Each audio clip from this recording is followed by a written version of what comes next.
Today I want to elaborate on the question of who is the enemy of the West. At first I want to define the political and ideological opponent of the Western world. Then I want to analyze its actions precisely, and then I want to draw conclusions for further actions. At first we have to define what is the Western world. The Western world mainly consists of three parts. The first part is the physical part. This defines every woman, every man, every child, every person in general that lives in the Western world. The second part is the structural or system-related part. This defines any state, any country, any government, any law. The third part is the ideological part.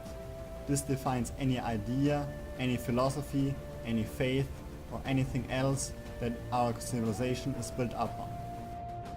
Now, who is the enemy of the Western world, and who is the opponent of all these three elements I just mentioned? Now, when we look all over the world, there isn't much that could threaten us.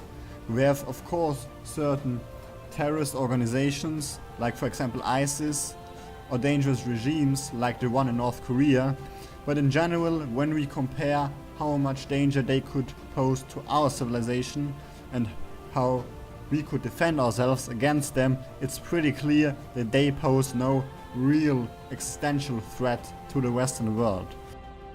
So when we are looking for something that really threatens us as our civilization, then we might not just have to look outside what we see at the outside of our civilization, because historically we can always see that the West has always triumphed over existential enemies who come from the outside. But what is the real and the huge danger that the West is facing now can only come from the inside, because from the outside the West is way too strong. So the only way for anyone to change the system that we currently have in the West, whether it's the first part I mentioned, an attack on the physical, on the people of the West, whether it's an attack on the structural sides of the West, meaning its countries, its structures, its laws, or whether it's its beliefs, its faith, and its ideology and its philosophy, it can only really come from the inside. Because from the outside, over the past 500 years, the West has grown way too strong and has expanded over the world way too much to face any real existential and violent enemy there. So the only existential threat can come and does come from the inside. For this video we will first analyze the attack on the physical part of the West, meaning all its people, all its population, all men, all women, all children, everything that represents the West as humans. Now, how does the attack on the Western population look like? For example, we have in the West currently very low birth rates. For example, in many countries, for example, we take the biggest country of Europe, which is Germany, with around 18 million people. It has a birth rate per woman of 1.3. Now we can see here that the population of Germany, but also the population of Europe, will not replace itself like the last generation did. Meaning it will naturally shrink and it will become less and the population will decrease again. There's another force: mass immigration. Mass immigration from predominantly Middle Eastern and North African countries. This population influx is basically making up for the population decrease that European and Western families have. Therefore, the population will not effectively decrease, but it will increase. Not only taking into account that there's a huge wave of immigration and a huge influx of migrants, especially in Europe, we have to also take into account that the migrants will have a lot more children than Europeans do. So we can see that there are three main forces who are currently attacking.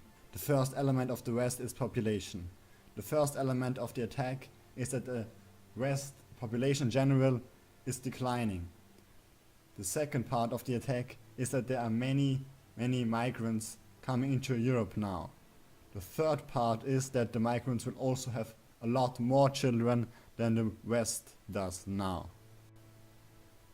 So when you ask many people who is the enemy of the Western world, they will maybe say radical Islam or Islam in general. But why is Islam your enemy? Because it will replace you. And why will it replace you? Because there are certain forces and politicians in the governments let this change and this attack happen. Why would the West, the strongest and most developed civilization in the history of the world, let this happen, let itself be replaced? Of course, it would be easy for the West to defend itself from a violent attack, from an invasion, like it numerous times did in the past. The West can only be destroyed in this way and be attacked in this way from the inside when certain forces let it happen.